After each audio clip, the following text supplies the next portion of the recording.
All right. Hi, everyone. Welcome to African Tea Time. All right. Welcome to African Tea Time. Okay, so we're going to start the African Tea Time today. My name is Abigail. I am a graduate assistant at the African Studies Center. And as you know, for the longest time, Dr. Damaris Choti has been running the African Tea Time. But you might not know this, but this is something that was started by students, and now we are sort of back to it being run by students. All right. So I'm going to be running the African Tea Time from now on. Maybe when I graduate, you're going to have somebody else, but I'm going to be running the African Tea Time from now on. All right. So today we're going to be talking about gender equity and sustainable development. Our speakers today are from Niger and Uganda. So one of our speakers is here. She's a fellow at Michigan, what was that? She's a Fulbright Humphrey Fellow at Michigan State right now. So she's in the room, she's here in person. And then we're gonna be joined by Dorcas, coming from Uganda.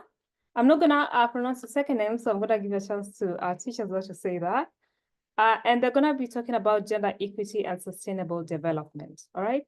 So Dorcas is gonna go first, and then we're gonna have Samira go second, all right? So I'm just gonna introduce our speakers briefly, a little bit of what they've done, and then just so I don't water down their qualifications, we're gonna have them reintroduce themselves, just to give us a good picture of the work that they've done in terms of gender equity and sustainable development. All right, so Dorcas, I don't know if she's here. I think she was here earlier. I'm just checking. All right, there she is. All right, Hey, so our first, yeah, there you go. Yeah, I was just like, why is she? All right, okay. All right, thank you, Dorcas, for banning the midnight tool. I know she's joining us from Uganda. It's about 10 p.m. or past 10 p.m. So thank you for joining us. Thank you for quite literally banning the midnight tool. So Dorcas is gonna be our first speaker, and she's gonna be exploring the intersection between gender equity and sustainable development, drawing experience from her research and her work with the Africa Michigan Fellows Africa Initiative to highlight how societies that prioritize gender mainstreaming achieve holistic development. So Dorcas, I'm gonna give you a chance to reintroduce yourself, and then we're gonna get into your presentation. I think you're already the co-host, so you're able to present. I hope so. And then next, we're gonna have Samira. So Samira is gonna give her presentation after Dorcas. And she is currently a Fulbright Humphrey Fellow Scholar at Michigan State University, the Executive Director of NIGERIELLES, which is an NGO dedicated to economic growth in Africa. And she will look at how equipping women with tools and opportunities to participate fully in the economy can lead to transformational changes at the local level and at the national level. So again, Samira will introduce herself when the time comes, and she'll also tell us the work that she has done, all right? So Dorcas, I'm gonna give you the chance to get started here. Tell us about what you've done, and yeah, show us your work. All right, so I'm gonna let Dorcas go, and we're gonna have a chance to ask questions at the end after the two speakers have spoken. All right, go ahead, Dorcas. Thank you, Abigail. I'm happy to be here. My name is Dorcas Asimwe, and I will briefly introduce myself. I am a postgraduate fellow at the University of Iceland, and I am the programs manager at Michigan Fellows Africa Initiative Uganda. I'll later be talking about what it is and what we do. Before I worked with MFI, I volunteered at Uganda National Farmers Federation. I did agriculture, I'm an agriculturalist, and I also am a co-founder of a digital enterprise called Farm Kiosk. Well, I am a yearly Regional Leadership Center alum that was in Nairobi, and I'm happy to be here. Maybe just to add on, I head the Diversity, Equity, and Inclusion Council across the Michigan Fellows Africa Initiative chapters. Thank you. Abigail, I think I can proceed with my presentation, right? Yes, please go ahead. Okay, so I will be talking about gender equity and sustainable development. And briefly, this is what our agenda looks like. I am going to tell you about Michigan Fellows Africa Initiative, and then we will delve into the theme, gender equity and sustainable development. I will share a few success stories that we've been able to achieve, and I will later also talk about the prospects. So I know most of you must be wondering what Michigan Fellows Africa Initiative is. Michigan Fellows Africa Initiative, commonly abbreviated as MFI, is a non-government organization operating in Uganda. It was started by fellows that went to MSU to do a professional fellows exchange program.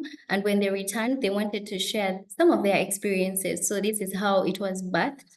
It started in 2018, and I am happy to share that we've evolved and we are now operating in 5 African countries, that is Kenya, Tanzania, South Africa, Zimbabwe, and hopefully we will be in Rwanda in a few months. So we've been able to build partnerships with different US embassies in the different countries that we work in. We've been able to also build partnerships with MSU Alliance for African Partnerships, different universities, different civil society organizations, among others. And these are some of our values. And yeah, so let's delve into the conversation of gender equity. What does gender equity mean to you? What comes to your mind when we talk about gender equity? Because oftentimes gender equity and gender equality are used interchangeably, but I think there's a difference. Gender equity ensures fair treatment for all genders. It acknowledges that fair treatment doesn't always mean same treatment. It recognizes that individuals might have different challenges, may be facing different barriers, and they may need different support to be able to be on the same footing with everyone else. So gender equity focuses on addressing these unique barriers, and it aims at providing support to enable the different groups of people to overcome the specific barriers. Well, oftentimes people say that gender equity can sometimes mean that everyone does not get the same treatment. But when I am navigating issues to do with gender equity and gender equality, oftentimes I like to use the intersectionality lens. Why? Because it helps us get a better picture on what gender equity truly is. So the intersectionality concept helps us to navigate issues to do with gender equity by recognizing that individuals face multiple and sometimes overlapping forms of discrimination based on their maybe age, based on their gender sometimes, based on their race, based on their ethnicities, sexuality, among others. So it is very critical that when we talk about gender equity, we need to also recognize the different intersecting aspects that could come along with it.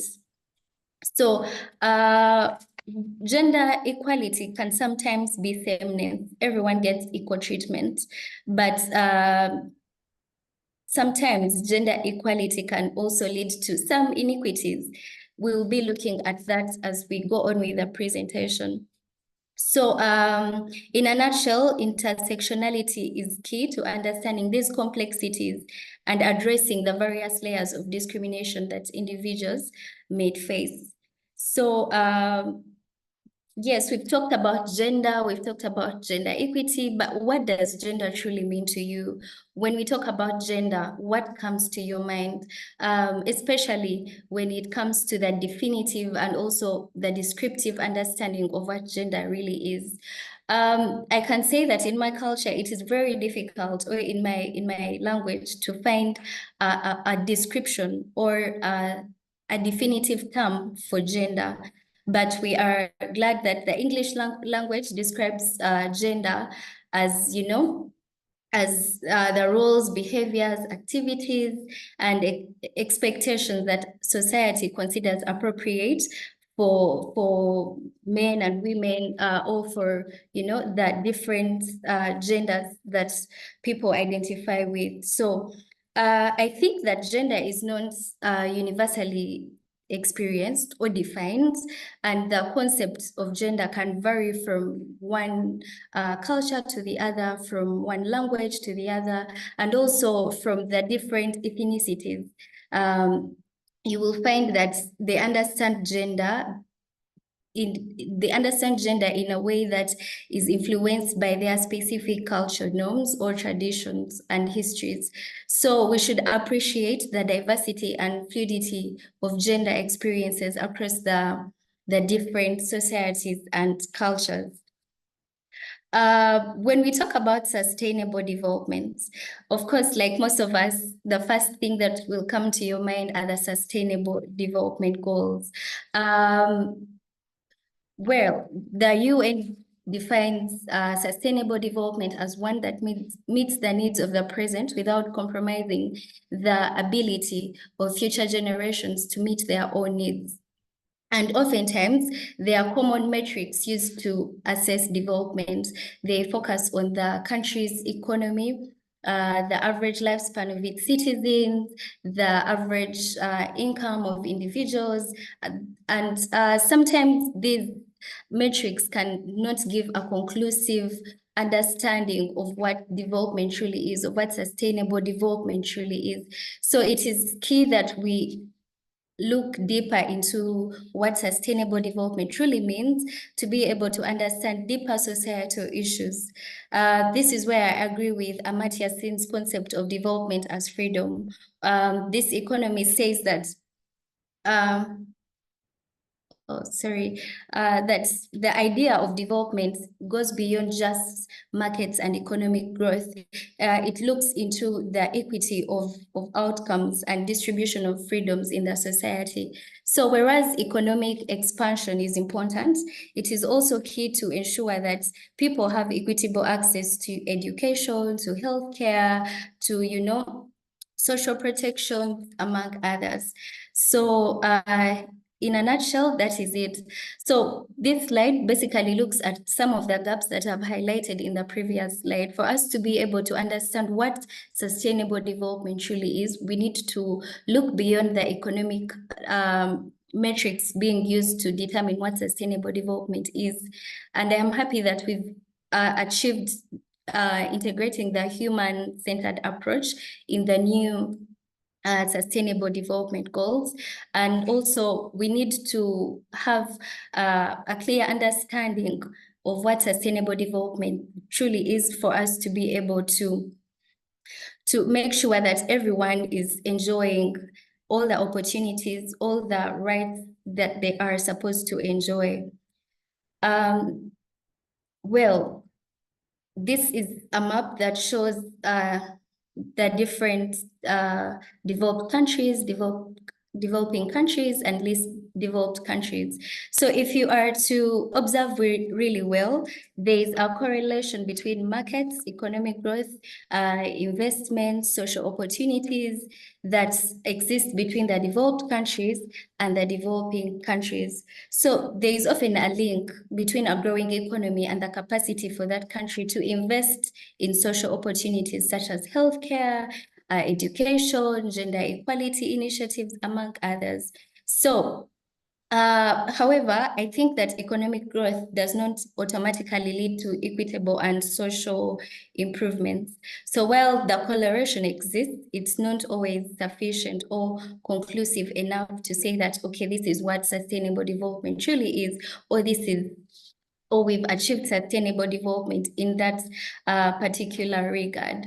So, well, I came across this research and I realized that they noted that it will take us 102 years to be able to bridge the gender gap.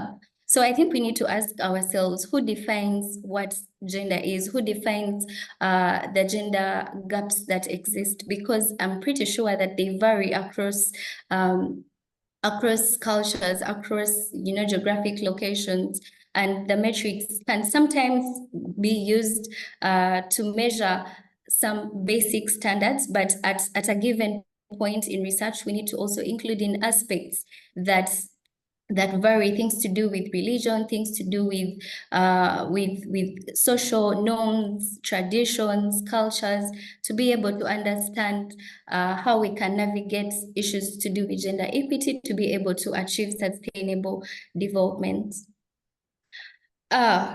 Here, look at this. This was a study conducted in 10 African countries, and they were assessing to see the percentage of women and men that own land. And over 12% of women owned land, and that 12% of women owned land, and 31% of men owned agricultural land individually. For those of us that come from African countries, we know that it is the women that engage more at the production levels when it comes to agriculture. And when it comes to owning land, it becomes a bit a different story. Why? Because of the traditions that exist, because of the cultures that exist, you'll find that it is on rare occasions that women are allowed to own land. I'll give a case for Uganda. You'll find that these statistics could be based more on outliers, where you find in the western part of the country, the traditions or the cultures and norms there allow women to own land, to inherit land from their parents, whereas when you go to the central part of Uganda, it's the men or the male children that inherit land from their parents. So you'll find this statistics is not as well conclusive enough to be able to understand the intricacies that are involved when it comes to achieving development, because land is a very key factor. It affects the way the economies, it affects the livelihoods of people. And so when we are talking about development, this is something we do not want to not give attention. Well, that is it. I'm going to now run through the success stories that we've been able to register at Michigan Fellows Africa Initiative Uganda. This photo was taken during the Diversity and Inclusion Project, where we trained over 100 faculty members, staff, about diversity and inclusion and how they can incorporate it in their work. I'm happy to say that since 2018, we've been able to train 2,000 youth leaders, and we've also been able to support 60 agribusiness enterprises. These are mostly owned by women, young girls, especially in rural areas. Like I mentioned earlier in my first slide, we are very intentional about partnerships, and these are some of the people that have been able to move the journey with us. So these are some of the projects that we've implemented. We implemented the diversity and inclusion in leadership and training. It was a capacity building project where 100 administrators, faculty members, and youth leaders were trained in understanding diversity and inclusion practices. And the emphasis was on creating inclusive environments in education institutions. So by ensuring that, for example, people living with disabilities are better represented in decision-making processes. Well, we've also been able to implement quite a number of projects, the most recent one being the relationship violence and sexual misconduct project that was also focusing at creating safer spaces to fight against gender-based violence, especially within universities, assessing the policies that are existing to see that they actually cater for all the different genders.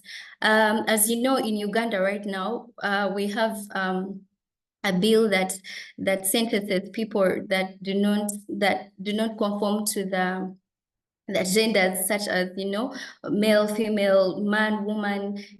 They do not allow non-heterosexual relationships. So it is very key that as we discuss issues to do with gender equity, we need to factor in aspects of safer spaces. We need to factor in aspects of making sure that everybody is enjoying the opportunities, everyone is on the same footing by providing the necessary support that we can.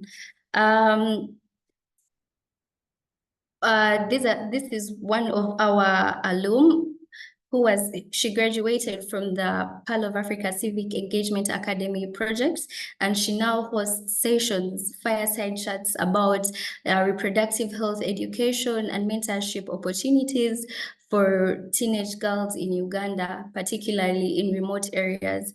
So on the other side here, we have young people coming together to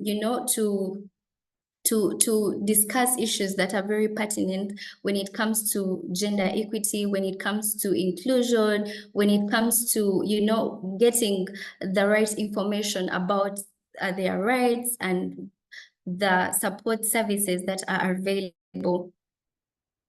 That is me over there. I had an opportunity to meet the previous president of Iceland, and here are some of our alum that are spearheading work to do with diversity and inclusion, and they also are very passionate about issues to do with equity, issues to do with equality. And I can say that we've done so well when it comes to mainstreaming gender, when it comes to promoting equity. In our recruitment, we make sure that our programs are equitable, they are accessible, regardless of people's socioeconomic backgrounds, gender, and all the other intersecting identities. Yeah, this is Alex. Alex is hard of hearing, but he started an organization that supports children living with disabilities, especially the deaf and those hard of hearing, in rural communities as well as in some urban communities. Over here is one of our alum who is also doing work around supporting rural women to be able to improve their livelihoods and making sure that they are able to know their rights when it comes to where to report to on issues to do with gender-based violence, intimate partner violence. So we've progressed, I can say, and well, we hope to create more partnerships, to engage more with other universities, schools, civil society organizations, to ensure that our projects continue to have impact, and also to grow to other African countries to expand impacts. Well, I am happy to share the slides for you to get some of these references for your own consumption. I think we can now open the discussion. Abigail, I ran through quickly, but I'm happy to clarify where there is need. Thank you. All right, Dorcas, thank you very much. All right, thank you very much, Dorcas. So we're going to open up the forum for questions at the end after Samira has done her presentation. I think you can stop sharing your slides. Sure. All right, okay. There you go. All right, so we're going to open up the floor after we are done towards the end.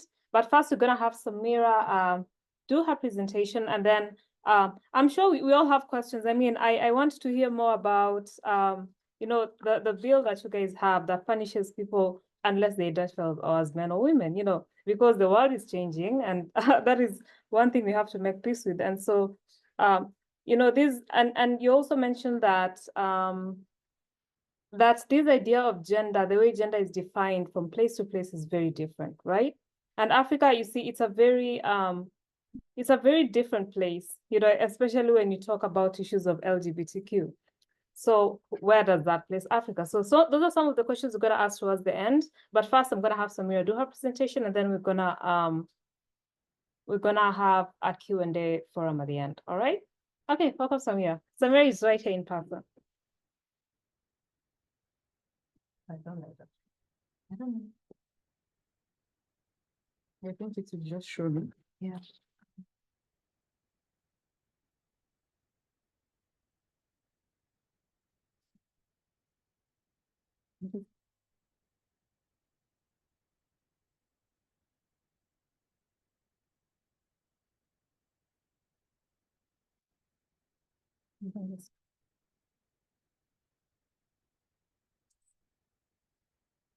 Okay, thank you, Abigail.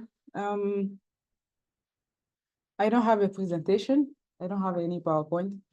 I will do my speech with a lot of stories because I love stories. I think all my life is about stories, amazing stories. Some are sad, some are very joyful, and I think I will share them with you just to know how I started my work, the work I'm so passionate about, and the work I'm doing right now. So thanks for the African Studies for having me. This is my first official panel as a Humphrey Fellow in the US. And I think this is one official panel in English. So I feel like home because I'm in African Studies. I'm from Africa. So thank you for having me. And I have to confess one thing before starting. I'm a dreamer. I like dreaming. I think I dream every night. So all my life, it was also about dreaming. You're asking me to stop. Okay. So my first dream was about seeing a world, especially in Africa, in my country, where women will explore and will be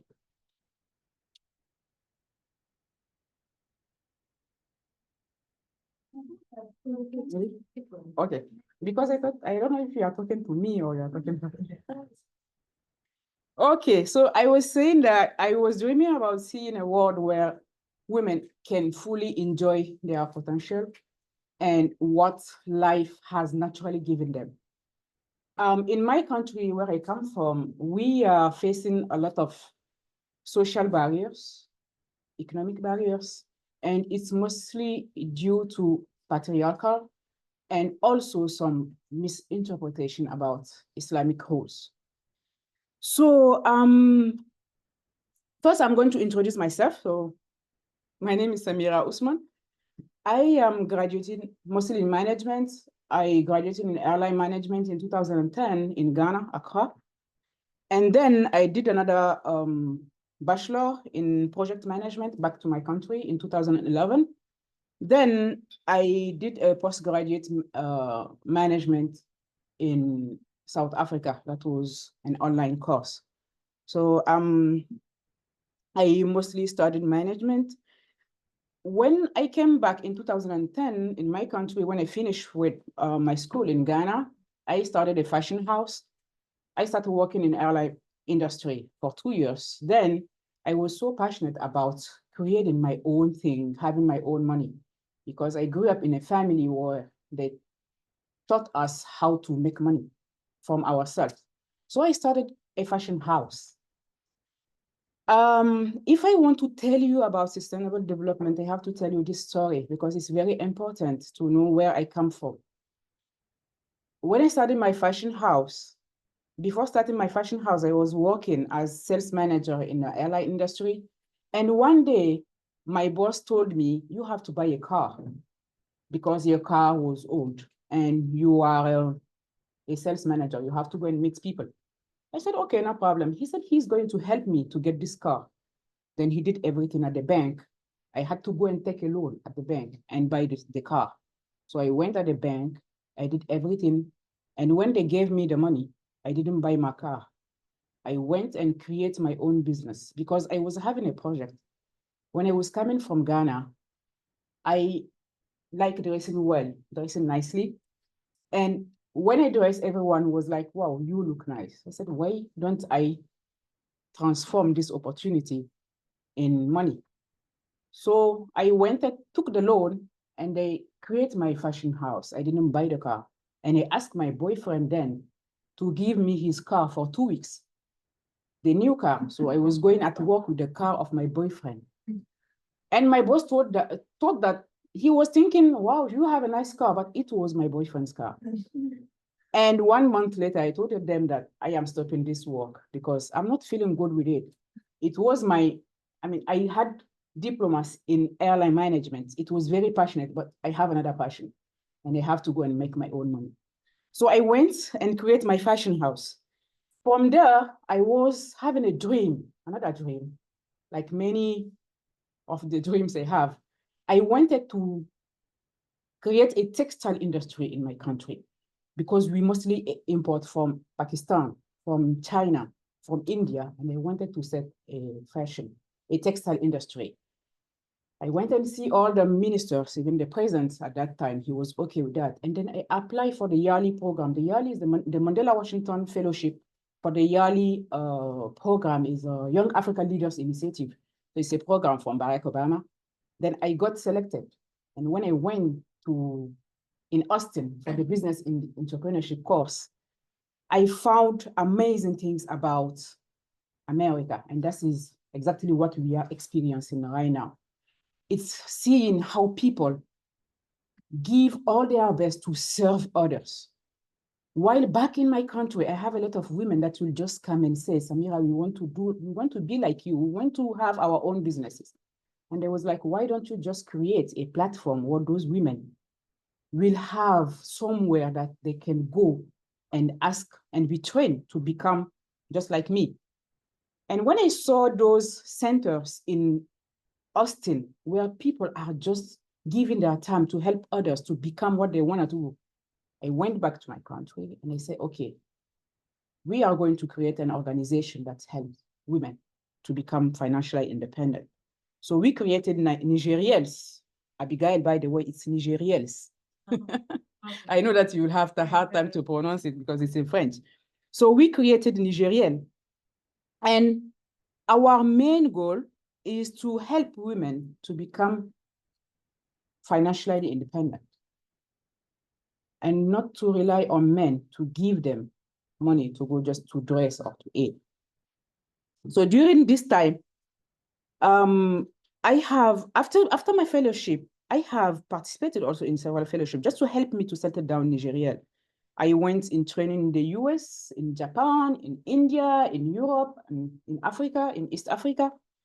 And I have learned that if you want to help people, I know that we have all those sustainable development goals, everything that UN or the international organizations are creating to guide us. But if you want to help people, especially people in our countries, like mine in Niger, you have to know their realities. Even if you go to school and learn so many things about, management and everything, you have to go deep in their realities in order to help them. So this is exactly what we do in Nigeriel. When we created Nigeriel, we started training women in entrepreneurship, in business, in marketing, to start their business, how to create a long-lasting business. So this is mostly my work in Nigeria. And we started with organizing international activities like trade fairs, just to make a network of women that will come together, women from Francophone Africa mostly, because I believe that networking is the strongest thing if you want to go far. We have also provide them access to finance. This is one of the most critical things, I think, everywhere, not only in Africa. We try to resolve this problem. Access to resources, access to market. This is the thing I like most in my work, because even if you train women, if you don't have them access to market to sell their products, you are not giving them a favor. So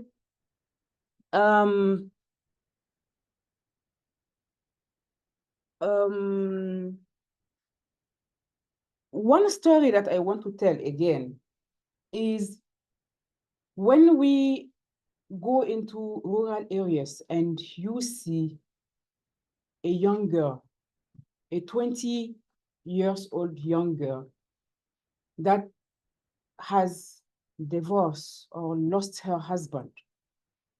And the girl will come and just tell you that I don't have anything to eat. My children are suffering.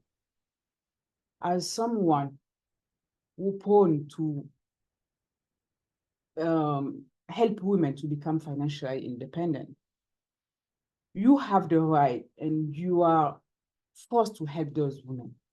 What we do in Nigeria, because when we started, we were focused on women like me. I mean, we have diploma and everything, then you start working with them and you say, okay, they need to create something big.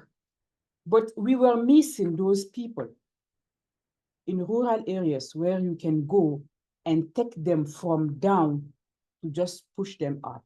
We started this in 2020, but Nigeria was created in 2017. And from 2020, something happened in my country. You know, we have these terrorist attacks and so many people, so many soldiers were killed. And as a woman who faces divorce in 2015, I know that after that it's so difficult to uplift again, to raise again. And those women, they are not divorcing, they are losing their husbands. And I was asking myself, Samira, you are working for girls, for women, what are you going to do with those people? And I said, okay, let's create a program for widows of the soldiers that lost their lives on the field. And we created a very strong program. We had more than 200 women, widows that lost their husbands on the field. We trained them. We taught them how to make agribusiness products, soaps, cosmetics products that they are selling. And we didn't stop from that.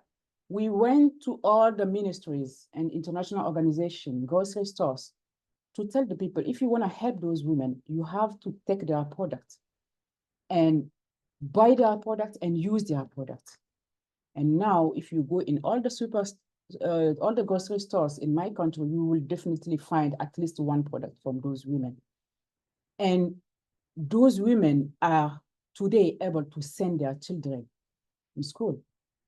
I remember this woman, Mamata, who called me and who sent me a picture of her daughter, telling me, see, your sister is now going to school and she's very intelligent. Because we trained the woman to have money to send this lady to school. Zainab, she was 20 years. She lost her husband while she was pregnant. And when we took her, she doesn't know anything about agribusiness or something, but she was so intelligent. And she came, we trained her.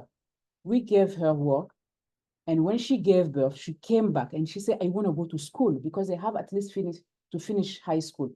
And we went to the organization and helped them to find scholarship for those women.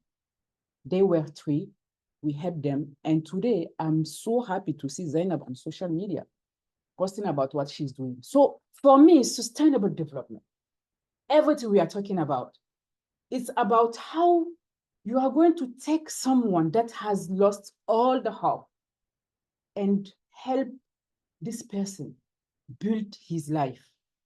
We cannot succeed in what we are doing if you are not helping others. And the first thing I told myself is that you were in an entrepreneurship, you were making money. I was making money with my fashion house. But when I switched to Nigerians, we didn't have any funding.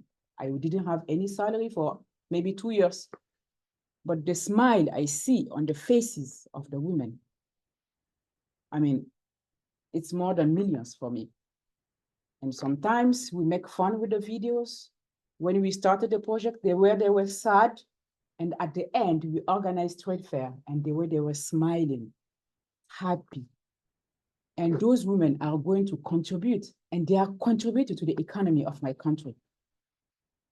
So the work we are doing is to grow up our economy by lifting up women like Mamata, like Zainab, like Manal, who started with just pancake, and today she have a big bakery.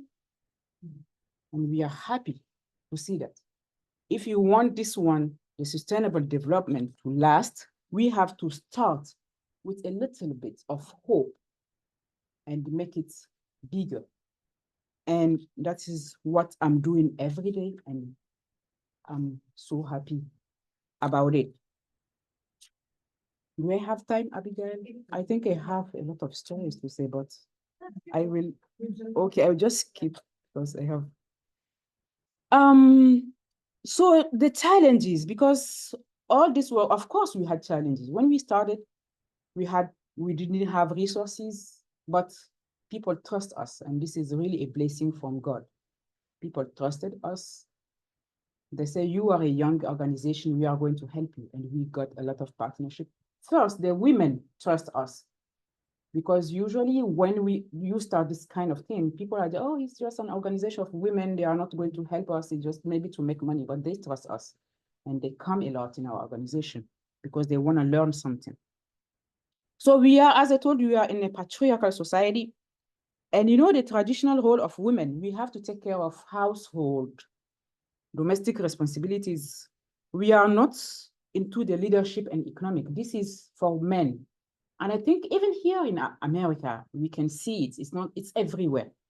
So we are facing this problem. What we do to help people forget about it, I mean, at least it will reduce the way people are seeing women, is to ask men to come and join us. So we created a school called School of Men, L'École des Maris in French. And if you have a husband or father or brother that is your boss, we will call him and he will come and be part of the project.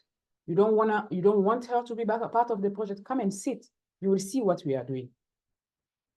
And at the end, they will be the one, it's like the project is for them.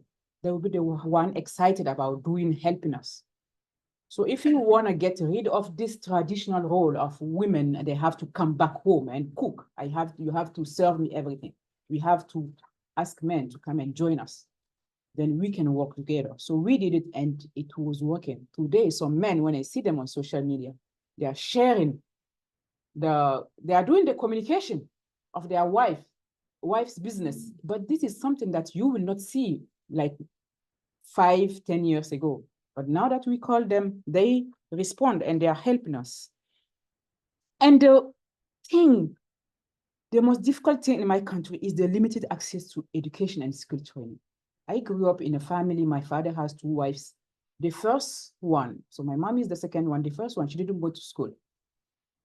And when we were growing up, we noticed that this woman was so intelligent. She learned how to learn the watch. For example, if you see that the 4 is here and the small one is here and the big one is here, she knows that it's 3:45 now. You know what? You know why she's doing it? Because when we were young, we go out and we come back late. They will say, you will have to come at 1 a.m., but you can come at 3. We all did that. So when you come and she comes and open the door, she will take a light, and she will put it on the watch, on the cloth, on the wall, and she will know what time you came back. And the following day, you know what is waiting for you. And today, I'm so happy to see that she will take her phone, her smartphone, and call me, voice messages, everything. She has never been to school. And what she did, my name, she saved it with some emoticon, emoji. She will add a lady's face with hijab in front of my name to know that this is Samira. My younger sister, she will add a baby face because she has a little daughter. So she'll know that it's Salma's mom. She has never been to school. So can you imagine this woman, if she has gone to school, what she could have done? She was a big businesswoman. She take clothes and everything from neighboring countries when we were kids to sell them.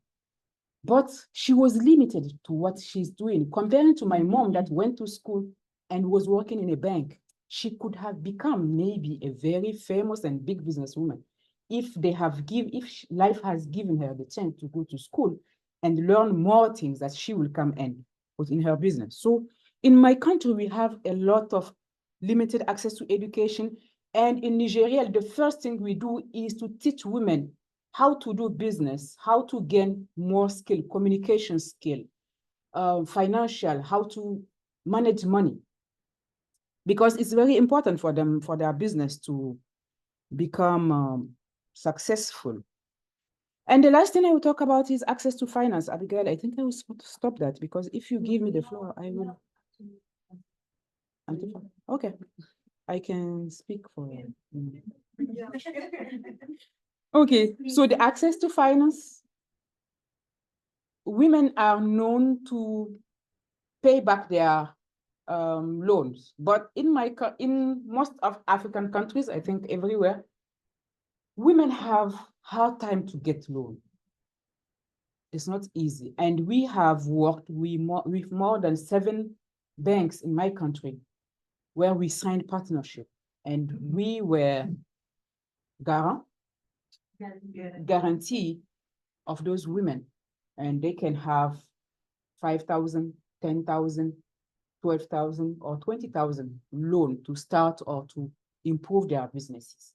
And it's working, and people are taking example from what we are doing, because even the banks are selling our business model. They want more women to come because they see that they are paying back their loans and they are making also money with the bank. So they have started.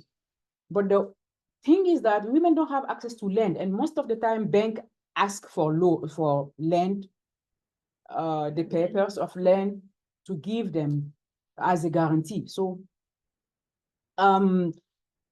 this one is very complicated, the access to land, because it's something that has started like 100, 200 years ago. Only men have access to land. But if you take a woman that is now successful in her business, she can go and buy from herself lands to build house or to just keep it in case she's having a hard time, she can just sell it. So now women have started buying lands.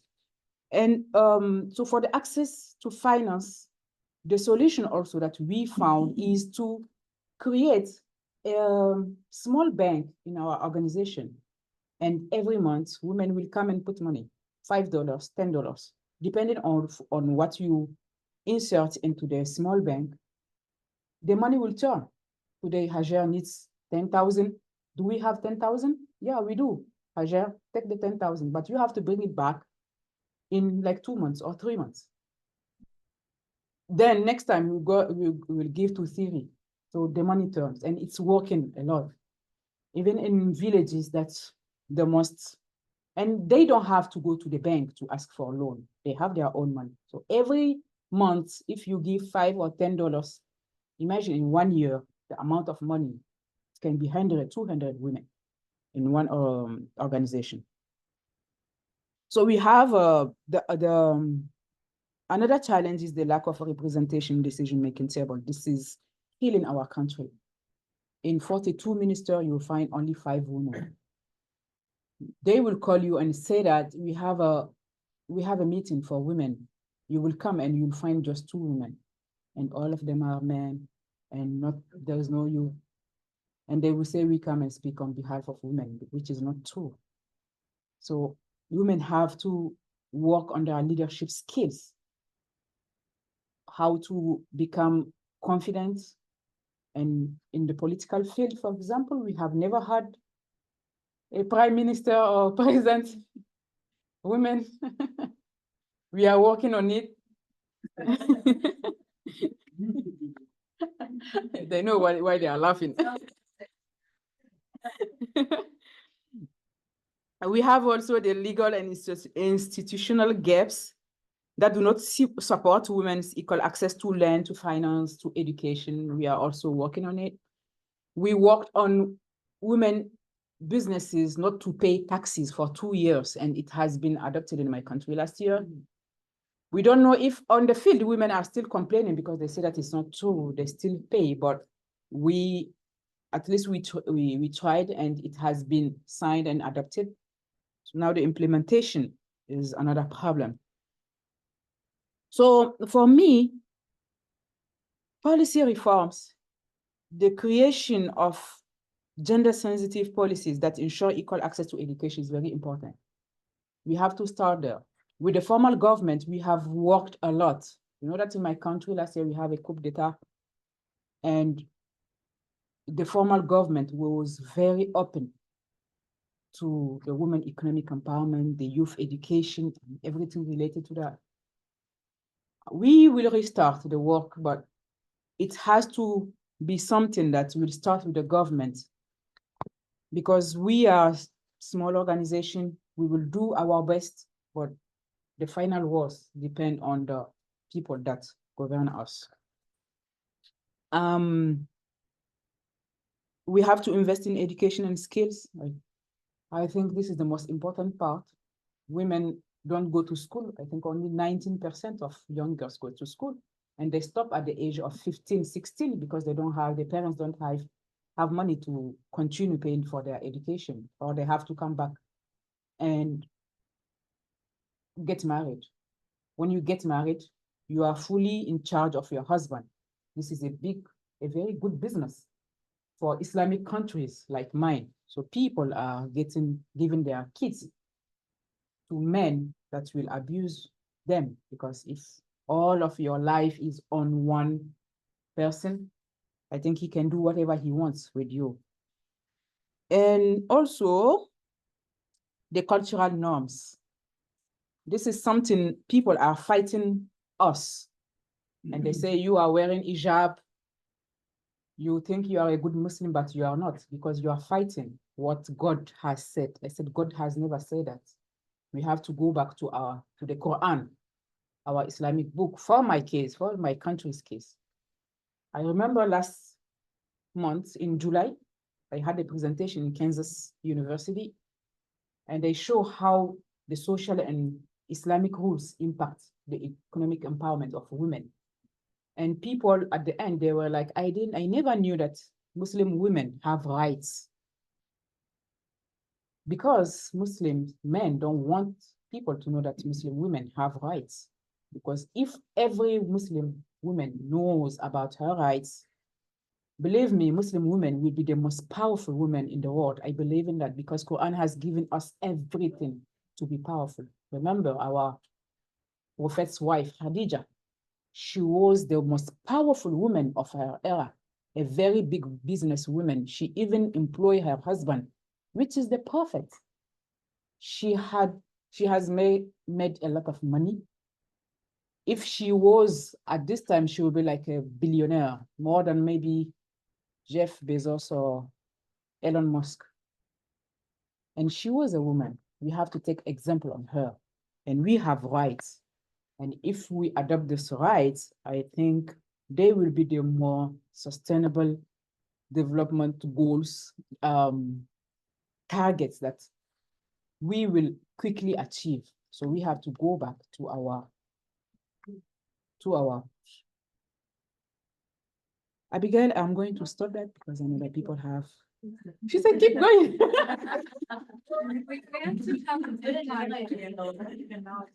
Oh, okay. So I think I have covered everything. Maybe from the questions, when people will ask questions, I will develop more, because I have so many papers. So I'm really lost right now.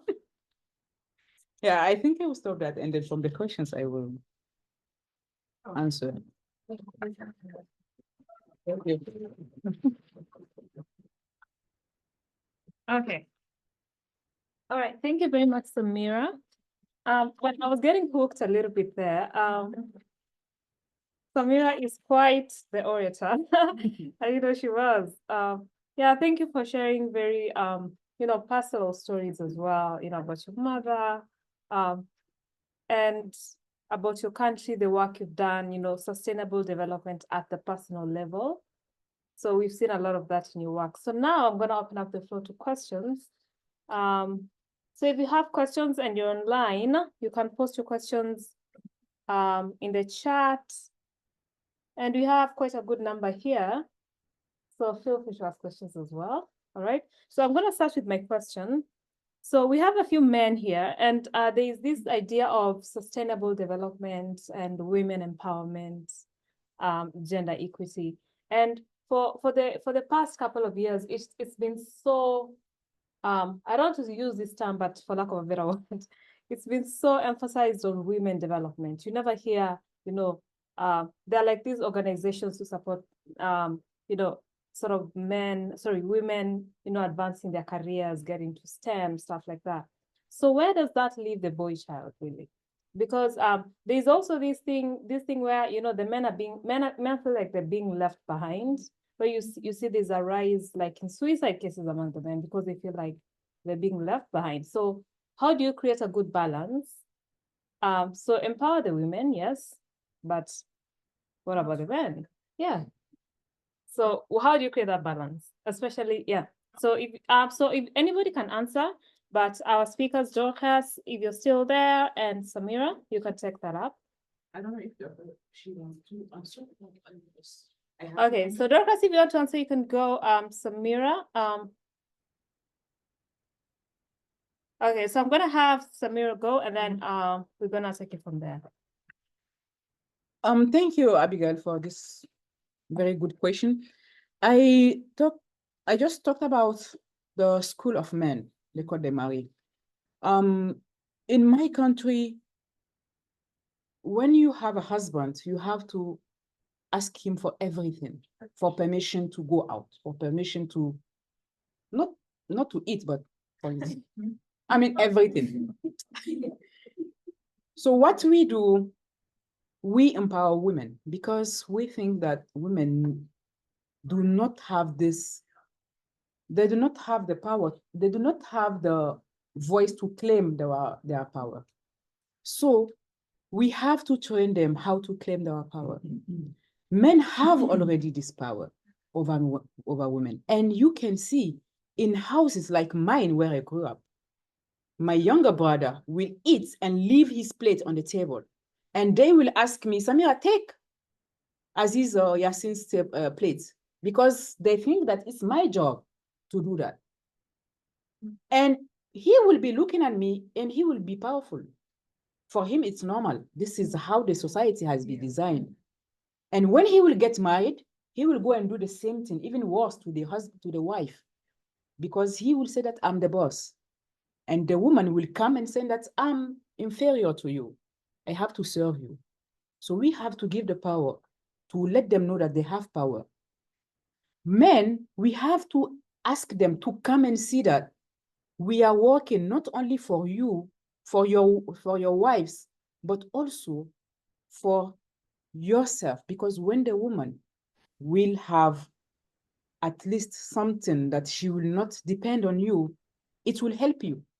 Assuming you have a $500 salary, you have to take care of all the expenses in the house, but when your wife is working, she will help you. So why do we emphasize on women? Because women do not know that they have power, but men, they already know. I'm talking about my reality in my country. But we will invite them to come and join us to do it together. And now what we are doing, because we have created how do you call it? A program in our organization focused on women, on girls' scholarization. We are adding young boys, and we are inviting all the women to teach those boys at home that they have to participate to household, domestic things, and not let their sisters doing the job for them. And with awareness campaign, it's working. We see that now young people, like, I'm not that young, but young people like me, in their house, you can see that their husband will help her to wash the clothes, to do. My father has never done that. He will find everything on the table. He will come and eat and leave everything there. He will drop all the clothes. I hope my father is not looking at me. I didn't send you to school to go and spoil my name in America. But it's true, he has never done that. My mom, my two moms, they did everything to him. But now my brother helps his wife. because of all those women all those women empowerment awareness campaign that people like us are doing. So we are going to focus on women, but we will invite men also to join the dance. Okay, thank you. All right, thank you, Samira. All right. Oh, Dorcas, you're here. All right, what do you have to say? Just the same question. I think I absolutely agree with Samira. Empowering women does not necessarily mean disempowering men. And also, for all the programs and projects that are coming up, I think we should encourage men to be allies in gender equality and gender equity efforts, to also inform them that they can actually benefit from such initiatives. And what Samira just talked about, hegemonic masculinities of, misusing that power that they have. So I think it's about involving them and moving the journey with them. Yeah, thank you. Oh, thank you, Dorcas. All right, Dr. Kalumbu. Yes. I think you guys are missing the point of the question. What's being said about this imbalance with gender is that the women are getting skills that the men are not getting. This is besides the fact that they need to help the women. That is something that they need to learn and they need to do, just like you said. And I agree with you 100%. However, the deficit is in the equipment of skills for young women, middle-aged women who are getting these skills and going out there and starting businesses and becoming successful, while the young men finish high school or whatever school they finished, there are no jobs, there is no one supporting them, there's no program for boys. They can't even talk to the woman anymore. She's too high up because she's got money, she's got this. You are just a loafer guy who's spending the, you see what I'm saying? There is, and that's what's leading to the suicides and the situation. So it's about skills. But doctor, I think men can also do the job we are doing. I decided to empower women. Yes. I mean, can decide to empower men. Right. They have to do it. That is true. But I think we're talking of a deeper issue here, which is that the financing, the supporting of these programs that allows, or the reception of your ideas has been made possible by international funding and international sources. These places are coming from the Western world with the gender empowerment agenda and saying, here is $5 million to help women. Right? It's all women empowerment. I'm not I know, I get your point. Yeah. What I want to add is that, do you know that now, I know that in our countries, mostly in West Africa, the programs, all the fundings, they do not, even if they say that it's for women, they don't say that men should not benefit from it. And most of the time they say 80% and 20%.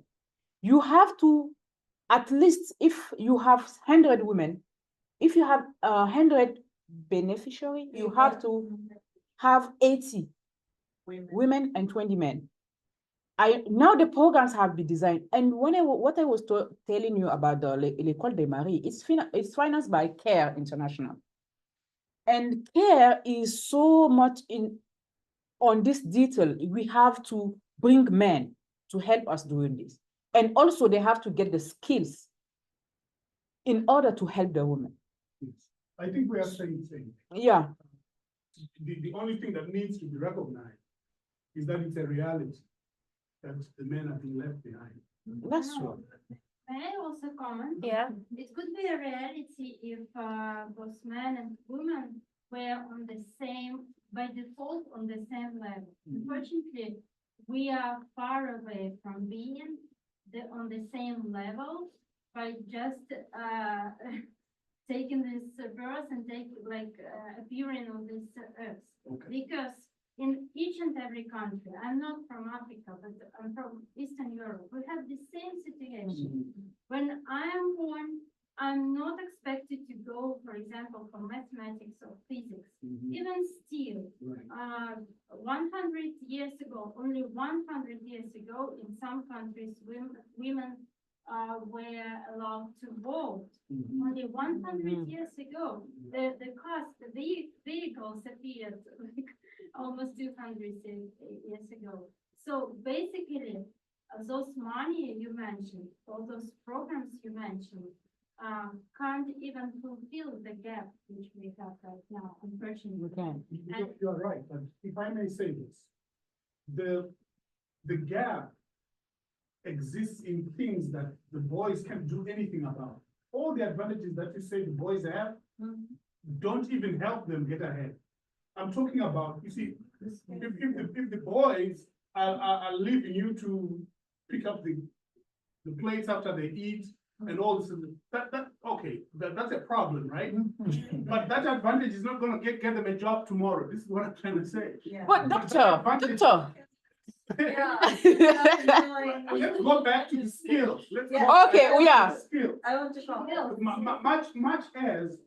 Much as there has been a historical advantage, which you point out, which is fair. What you said is fair. Yeah. There's been a historical advantage. But the point I'm trying to get at is that in African economies today, the economies have so broken down that those advantages don't apply.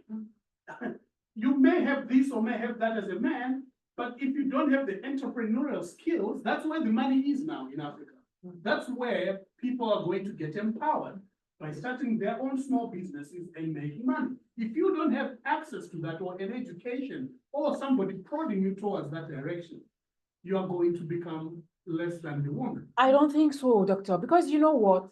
The nature has given them, natural, they will just go, for example, let's take the access to market or access to, I thought women dominated the market. No. In my country, if you are not a man, they will not even consider you as somebody serious about entrepreneur.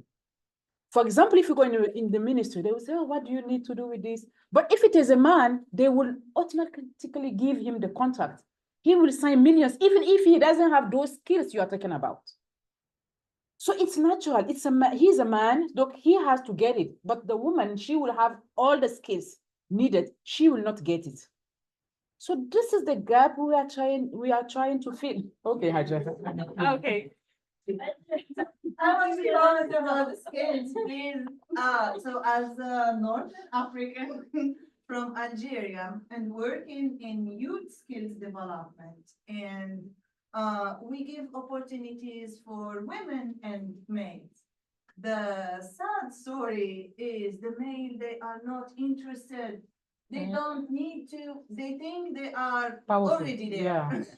They think, I'm talking about my country, okay? Yeah. Don't go to use them alone. Yes, yeah. I'm talking the youth that I train, okay? Doctor, I'm talking about the youth I I train. understand, yes. They are not interested. I mean, we give them entrepreneurship classes, like 6 months of training. We always have, for example, 80% of women finishing the whole program and like drop out one session. I don't know. I'm just thinking like the introduction to entrepreneurship, and we don't see them ever after. But if we say there is a grant at the end, oh my God. Yes, and they usually start and they are not there for 6 months or depends on the program, and they are coming again, asking for the grant. Then because in our policy, we don't exclude people, we tell them, okay, apply for the grant. If your idea is good enough to get funded, we will accept you. And we got so many mails, they didn't need the training or the mentorship, but they got funded. But then Why? Why did you fund them? Because the idea was good. Okay. The idea was good. We don't care about who is after the idea. Is it a man or women, or it's really about the idea and the project and the how we can say that, like the sustainability of this idea and how can be impacted economically on the local community. So I think, Doctor, here, I agree, I see what you are highlighting. The gap is there, yes, but at the same time, the interest is not there. Well, I mean, when the interest is not there, it's not the women's fault. Those guys that are not interested, let the sleeping dogs lie, okay? And go ahead and develop the women if you guys are not interested. I'm just pointing that, you know, in some countries, there is a real gap developing, you know, where the guys are home, I mean, jobless, and they don't have a women's program to join. If they try to go there, they say, no, this is for women. This is so rare. Maybe in Rwanda, they have it because they have a lot of men. Women. Oh, sorry. Yeah, go ahead. I come to Brazil. Oh, okay. So we were implementing the UN and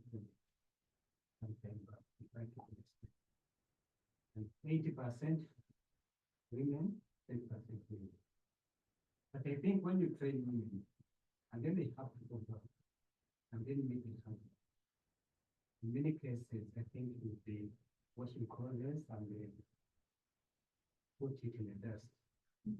You train them, they go back home, and the husband stop them from So that's the big issue. I think, and it's a mental issue.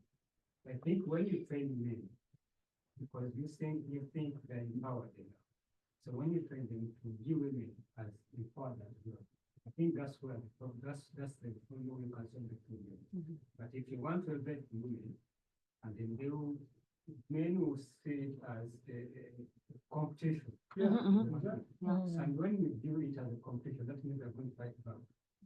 And then stop them from doing what you're implementing. So that means they won't be doing anything.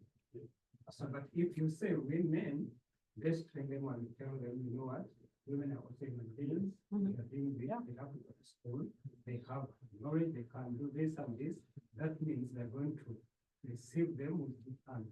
That is part of the deficit. Because the women are being taught you have rights, the guys are ignorant, they don't know that the women have rights. Yeah. Where are they going That's right.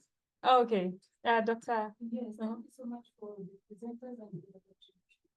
And piggybacking on what you said, I think if you ask me, like from my perspective, the biggest challenge here we have is that it's a generational thing.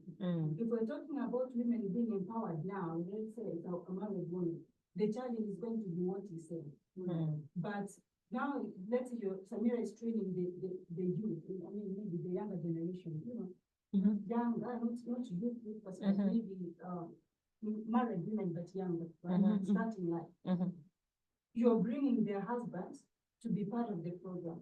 Why? Because you think they have a longer time to be with the wives or to live together, this that they also need to be part of it to support it. But it can also be, as you say, what are we doing to the younger generation, kids now, my children or even younger children, who need to learn that equity is where we are going, is where the world is going. And equity doesn't mean equality either. It's about how can you as a parent, maybe even talking to the parents, you have a daughter and a son. What are we going to do? Because it has to be education at the end of the day. If we're starting at a later stage, then we have to learn how do we have the challenges of that stage, like he said. How do we ensure that the women that we're training that are already married, maybe the older women, how are we going to help them at least implement what they learn? So I don't think there's one way that we're going to say, oh, let's do this, let's do that. It's just looking at it like, if we really want this to be a structure, like be imparted in the structural system, it has to start with the education. Who are we educating? Parents, what do you teach your children? You know, like, I don't really think there's one answer, because the generation that Dr. Kalum is talking about, it's those who are confused. Why? Because they were raised up to be a man. And then they realize, hey, the world has changed. They're staying in the dark, you see. This is the point. They are in the dark, the women are getting the light. Now you put the guy from the dark with the woman who's enlightened and say, live together. But there's nothing, I couldn't say that let's do this so we can, they were caught up in the generation where women are being trained, supported. Yes. So you have to be a face, maybe to figure out for that generation of men, what's the best option to have them also, catch up. And just be aware that even with the young kids, they are still learning some of these better type attitudes. Of course, yeah. Even the young kids. So even they need to get the right education to say you are not necessarily better than a woman, you just have different roles or whatever, right? However, the society wants to explain that difference. But there's a real problem here of male ignorance, one, and then male incompetence, second. I mean, the men are becoming hopeless because they don't know, they don't understand. I'm sorry? Our generation, I'm sorry. Even younger ones. This is the point I'm trying to make. Oh, yeah. I know 20-year-old guys, boys, who think they're better than women. Yes, yes. 20 years old, I'm telling you, they think just because they are men, They are better. Yeah. they are entitled to this, entitled to We that. have them a lot in my country. Don't be quiet, let me speak. So, yes. But Stay in the kitchen. where are they coming from? They're coming from the darkness. So that's why I'm saying it has to be like some research to be done to say that which generation are we addressing? And all And what humanity. kind of- Yeah. Man, I'm telling you, trust me, I'm a man, I know what they talk about. Most men are really in the dark about how to relate with women. I'm telling you, this is the truth. It's becoming even more of a challenge because, as we say, women are learning, like their eyes are being opened. But what I'm saying then, if you ask me, and again I say, it's not a response that I can say, okay, let's do this. It's only saying that there's a generational issue here. So how do we solve not even solve, try to address the challenge for this generation and then this and this and this? For me, the education we should start thinking of even the younger. Because the younger ones you are talking about may be a little bit more enlightened, just a little bit, because they are seeing things changing, right? Yeah. So they're a little bit more enlightened. But the vast majority of them still think they are better than me. If you really whittle it down to the basics, they'll be talking about, oh, I'm a man, a woman can't talk to me like that, and I'm this, you see, And the same way that women empowerment has taken forever, so long to be here, it's gonna be also another kind of how can I say, a long-term thing. It's not something that we're going to solve today. Right. It's going to be that, vagueness and where are we, what are we doing? But at the end of the day, the main idea or the main goal will be a generation that is, empowered altogether at the end of the day. But it's not going to happen tomorrow because women empowerment has started becoming or even showing impact, let's say, about 20 years ago. So, I don't know, I'm just trying to Oh, okay, all right. All right, so that's interesting because this is what I was leading up to, right? So a lot of these gender equity, sustainable development, you see them being led by women mostly, right? So what I was trying to get to is how do we get these men involved as well? Because as long as they're not involved, we're just gonna be in the same place we've always been, just trying the same thing, different styles, but just the same thing nonetheless, right? So that's where I was leading with this question, right? So both sides have a role to play in essence, right? Because if you're just sort of empowering women and telling this, and we're not bringing these guys on board to tell them, these guys, they have their rights, then we are not really achieving anything. So that's why I was leading up with this question. All right. All right. So any other question? Because I don't want to be the only one asking questions. All right. Let me check if you have. Yeah, or comments actually. This is tea time where you can ask the hard questions, by the way. Oh, there's tea at the back. Yeah, there's tea. I have a question. Oh, okay, go ahead. Thank you. Samira, I want to learn more about Nigeriel, how they include the scholarization for young people. I don't know if it's only for women or I don't know. So I would love to hear more about the scholarization. Okay. So this is a new thing we started last year. And as I told when I was telling my stories, most of the women we train, they have kids. And what are those kids doing? When we speak with women, usually they say that my daughter is not going to school because, I don't have money to take care of her. And we deal mostly with women that lost their husbands, that are no more with the husband, they are divorced or they are single mom. So what are we going to do with the kids? Because if we leave the kids, they will be in charge of their parents. What we are trying to avoid is women should not be a charge for the men. So we shouldn't make the kids be a charge for the women. So all the women that we train, if they have kids, we take the kids and we help them go back to school. How are we doing this? We talk to international organizations, ministries. They have a lot of projects with a lot of money that they do not use, because they use this money to just buy some pencils, some pens, some notebooks for students, instead of getting more kids in school. So we talk to them, we negotiate with them, we make proposition of project that those kids need to go to school. In my country, it's not expensive to go to school, especially in public schools. They can go to public schools. Even private schools are not expensive. So the project take care of the kids' scholarship for about 3 years, but it can be renewed. And second, we have to talk to the kids that you guys have to go to school, because it's not only about going and negotiate for them to get scholarship or help to go to school, but they have to want to go to school. Most of the time, they help their moms in doing the business. For example, if the mom is doing agribusiness transformation, rice, make them couscous, they will go and learn, which is good, very good, because they can do the same when they will grow up. But for now, you have to go to school, because if you go to school, those are the advantages. So we encourage them, we give them, we find scholarship for them, but also we buy school, how do you call it? Like the pen, the pencil, the bags for them, the materials for them. But the thing is that the women should engage to get a percentage of their businesses into, for example, giving bus school fees for the kids.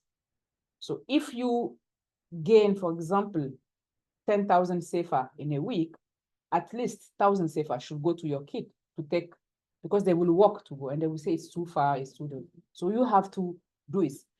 It doesn't necessarily work because, men, they will just say walk to go to school, but it's something that we are encouraging. But having just the scholarship for them, it's the most important thing, because we know that they are going to school, and making them feeling proud to go to school. It's mostly about talking. You have to go to school. And it's working. All the women we train, their girls are going to school. Their children are going to school. For example, the widows of the military who did, all the kids are going to school, all of them. And even those who left school, they went back. Even among them, the youngest one who left school, they went back, because we have signed an agreement with the Hot Authority WACF. So WACF, you know how it means. You know what it means. I don't know how to translate it. It's like on WACF. How can we translate? WACF is like a gift in Islam. It's like for example, they build the school and they give it to the needy population. community. Yeah. Like a gift. Like a gift. So it's a WACF is a word in Arabic. Depends. Sometimes it's like one rich person. They can do it. Sometimes it's the government. Endowment, yeah, that's a better word. Okay. Yeah, I don't know what it means, but I think it's so we signed an agreement with this with WACF, and they agreed to send women to school, and also some of their kids. Some will say, I want to be like my dad who passed away. And we will send them to military school, but all of them are going to school, all of them. And if your kids do not go to school, during the program, make sure that next year you are sending him, because we make sure that all the kids go to school and they're all going to school. So this is a program that is new, but it's quite working. Yeah. Can I ask a follow-up question about the school? Like, I know Niger is currently in a different situation. So how about the infrastructure? You said like it's usually agreements with the WACF, so the schools are already there. But is it like the capacity of the school is enough for all of these kids? And just to give me an idea, I don't know for everyone as well. Like one school, is it, for example, in Algeria, in marginalized, especially in marginalized regions, the kids, even with the bus, their parents send them to walk, like you said, and they have to walk a lot to go to school. Is it like the same thing or closer? You can find, if it is like primary or secondary school, they are mostly closer. We have schools everywhere. But the one we have to give them, for example, taxi fees, is usually in high school or they are in college. So they have to take a taxi to go to their school. And Niamey, the capital, or even if you take like Zender or Maradi, it's growing. So people are going and live in the areas are a little bit far. So they have to take a car to come to the school and go back. So it depends. Some schools are far, some are near. But usually primary and secondary school, they are very close. Your first question was before? Capacity. The infrastructure. You were talking about, because now we have a coup d'etat and they have canceled all those institutions. WACF is still working.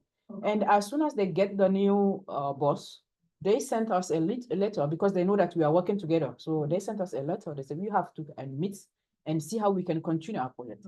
The ministry it's a continuity. It's just slow comparing to last year. So everything is slow now. Even the scholarization this year, because they will go to school in October, and we didn't get that much. Like the old ones, they will continue, but we didn't get new ones. Yeah, and this is so unfortunate. I think we will work on it, and then next year we'll be able to send more kids. Yeah. Though I just came late, but like observing all the conversation, I have this one question: that what if, I don't know how you will do it like in your project, but if you just identify the communities that you want to support with these women and their children going to school, and then you find out that there's no school in that community, you have to do the whole thing, that going to the work and just ask for the money to build the school, like put everything in place and then starting the project, or we just neglect that community? As I said, we have school everywhere, even in villages. Even there, some are not efficient, but we have school everywhere. All the villages we have been in, they all have schools. But people, kids are not going. There are not many in schools. We just have schools, but they are not going, because people, even the parents, don't want the kids to go to school. They will prefer having a kid that will help you. We will go and take water, will fetch water, will take those things instead of sending them to school. Okay. So if we go, for example, for rural areas, I remember we have last year this Moringa land project. Moringa, I think you guys know Moringa. Moringa is the tree. Yeah, Moringa. So we have a project called Moringa land. Like we put Moringa everywhere in Niamey because it's a good plant, and also we can sell it. We have good money. So for the Moringa land project, I remember when we went into a village, they the kids help them to just do. Some are not even doing something. They are just having fun in the mosque or something. They don't want to go to school. But when we came and presented the project for them, and the kids said, no, we want to do like our mom. They prefer and go and do the agricultural work than going to school. And we said, no, this is for your moms. You have to go to, even the ladies, even the girls, they want to do the project because they know that at the end, maybe they will get some money. Yeah, of course. They don't want to go to, but we said, okay, if you want to do this next year, you have to go to school this year. Some can just not go to school because they have lost so many years. For example, if he's 12, he left school since he was 8. We can't do anything with this boy. We have to bring him back. And he will refuse because he will be with his younger kid. Sometimes we are not, we are impuissant. We don't have any power. Are you not doing anything for this certain person? Maybe like include them in We include them in the program. Oh. We include them. We haven't started for boys, unfortunately, doctor. But for girls, for example, we send them in fashion schools. They go and learn how to sew clothes and how to do makeup, because makeup works a lot in my country. So we send them in. If they cannot go back to school, we send them to those training things. And we have a special program for that, for young girls from 12 to 18, where we train them how to do makeup, how to sew clothes, and all those things. Okay, yeah. I don't have a question, I just have a comment for you. While I think that what you're doing is just wonderful for your community, I think the best part about what you've talked about in terms of your initiative is the financial loan pool that you talked about. I think because as a where I come from Pakistan, I also understand the same dilemma that when women go to banks to get some kind of loan to start their own business or do some entrepreneurial venture, they are not encouraged.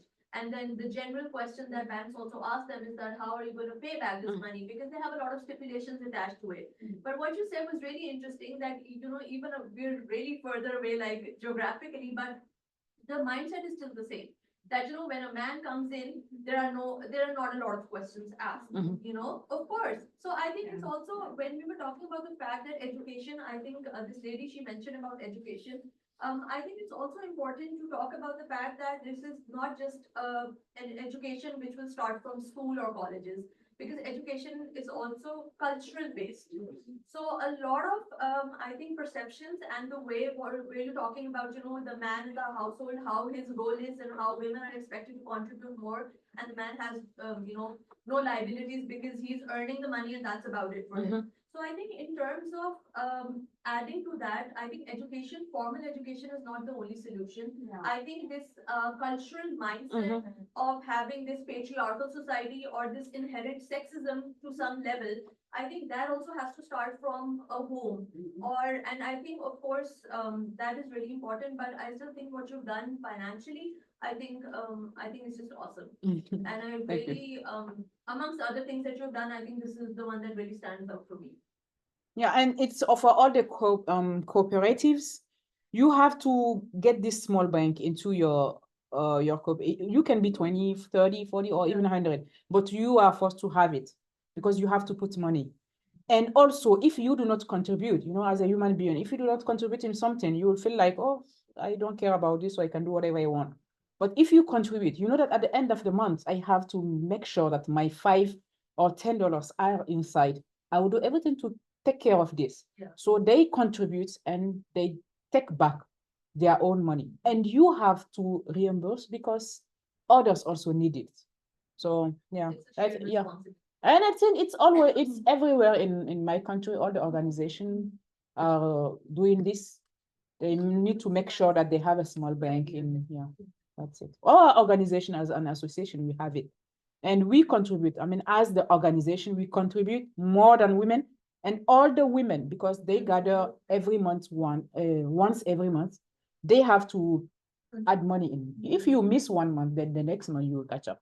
But you have, otherwise you will not get access to all the resources that you get, the networking, everything. So. Yeah, I just wanted to say that she mentioned a very strong point about culture. We talk about all the young people now know, and the young people, the culture speaks louder than what the radio is saying and what the program is saying. Young boys grow up being told, oh, you're a boy, you don't cry.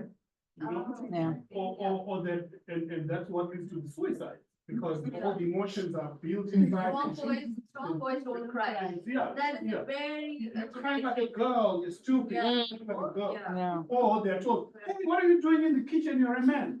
Yeah. You see? Yeah. So the culture, that's their everyday life. Yeah. That speaks much more powerfully than any teacher anywhere can say. Yeah. So the issue of boys unlearning things is really important. I don't know how to emphasize. The men have a lot to unlearn.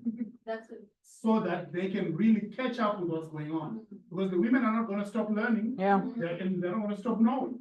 But I think since the women are learning and they are, we like it or not, the source of life. So hopefully, the next generations will be better than us. Only if the men are being taught different. Yeah, hopefully their kids. But Yeah. they will be, and they will not. Not the husband. They're from the problem, they are willing to change. Yes. Because Well, I don't know about what. given those knowledge, but they're like, we just want to be at the top. No, I get the point. Doctor, I want to add something because from my experience, what doctor is saying is very important. Because what we are noticing, all the women are getting divorced in my country. Yes. Yeah. Most of the time, most of the women that are becoming, powerful, they are divorcing. And it's true. And like if maybe, for example, we can find a woman that get divorced and she will come and say, I want to, then the divorce will push her to come and she want to prove herself something. But if she's married and she comes and become the type of women we are training, most of them are divorcing. So we include a program. We have so many programs. We include a program with ladies in Islam in my country. We have a lady, Dr. Zainab, maybe if she's following me, because I share the link in the group, if she's following, I'm saying hi. And she got this very good idea of teaching women the Islamic rules of also your responsibilities as women in your house. So don't think that because you are making money or you are becoming powerful, you can come and do things to your husband. No, it's not about that. We are empowering you to becoming a better person. But the better person also start at home with your behavior with your husband, with all the things you are doing, the teaching you are giving to your kids.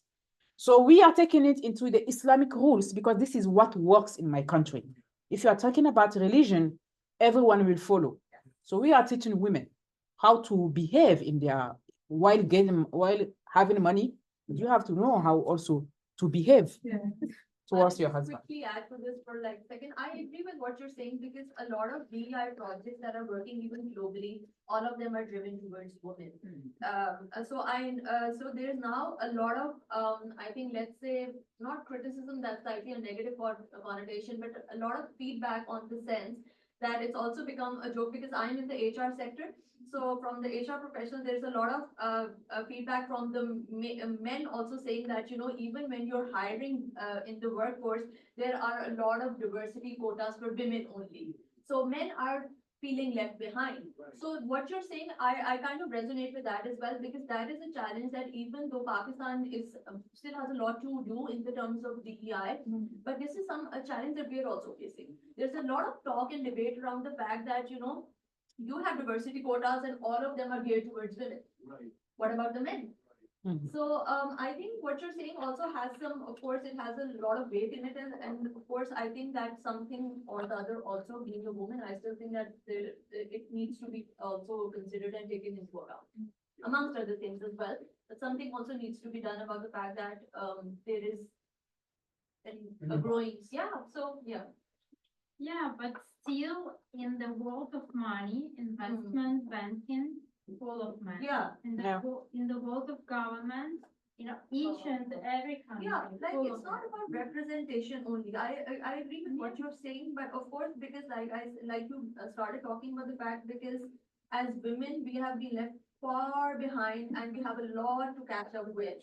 So of course, all initiatives and those are geared towards women empowerment and also kind of equal representation in different professions. But This is one. in terms of numbers, because The discussion is just here. She's on. I think, I don't know for the other countries, but for Algeria, 18% of the population, the active population, are women, 18%. And the rest is like 81 are male. when we shared this with a diverse group of, they were directors of schools, women and men. One of the directors, he said, no, this is not true. We see women everywhere. They are working everywhere. I told them, yeah, sometimes we don't trust data enough, but this one, it was really like the yeah, the National Office of Nigeria did really, that was the first time that they did good job. Counting like people, real people, like they were counting and checking the insurance, they were checking who is really active. And from the 18%, only 41% are women engineer. So the rest is like teachers, health, So, and the directors, the male directors, they didn't believe that. Even after the session, one of them told me, Hajar, this is not true. You need to check the numbers. Women are everywhere. When they see one woman, they see five. Exactly. Exactly. That was that. Thank you. Thank you so much. And someone made all right. the comment. Oh, okay. All right. So I'm gonna check that. This is from Francis Gishuki. He's committed to empowering the world's next generations. My question is, how are we starting early in creating shared platforms? I think that's mostly what we have addressed for both boys and girls to journey together in promoting gender equity. So just what we've been discussing, all right? Yeah, because gender equity, it's just sort of most of the time it just translates to women empowerment and then it ends there. So gender is just not women. So I think that is the point I was trying to bring across as well. Yes, so do you have any more questions? I think the previous presenter had a few interesting slides that I think addresses a lot of what's been discussed. Yeah. The WEF report about the gender gap. We've got the Pacific, I'm from the South Pacific. My name is Amin. Okay. They've got us about close to 200 years before they close that gap. Whereas they've got the others, South America and Latin America, is within the next 60 years. What the doctor brought up is actually very true within my country as well, with the opportunities are slowly shifting because of funding from external sources. What I am finding on the ground, and I work within the entrepreneurship ecosystem, is that if we educate women, the impact is far more than educating the men. They are the ones within my country that hold the finances, so they need to be educated. The other point that I want to add on what Hajar was saying is women are the first teachers. If we educate the women, they educate children, So the approach that my country is now taking is not that we're forgetting about the men, they've still got their roles, traditional roles, cultural roles, but the focus on at least financing or providing education for women has become more of a priority now because they're able to train the next generation. I think that's probably another point that might assist within that dialogue for, is it equitable, or is it equality? I think that's being thrown around a lot, so that we're misjudging or misdirected from what the real issue is. And equitable development is becoming more of a hot topic now. But it is, yeah. 10 years ago, it wasn't. Yeah. That's probably something. Yeah, thank you very much for putting the tea back together. Yeah, thank you. All right. And if you're not signed up for the tea time newsletter, if you want to get the notifications when the meeting happens, let me know when I'll send you. All right. All right. Thank you for the Humphrey Fellows. You guys. We always say the last. Yeah. Thanks for coming, guys. Thanks for coming. That brings us to the end. Thank you for joining us online. This brings us to the end of our meeting today. Thank you, Samira. And thank you, Dorcas, for facilitating the meeting today. All right. Bye, and thank you very much. Bye, Dorcas. You are free to leave. Thank you.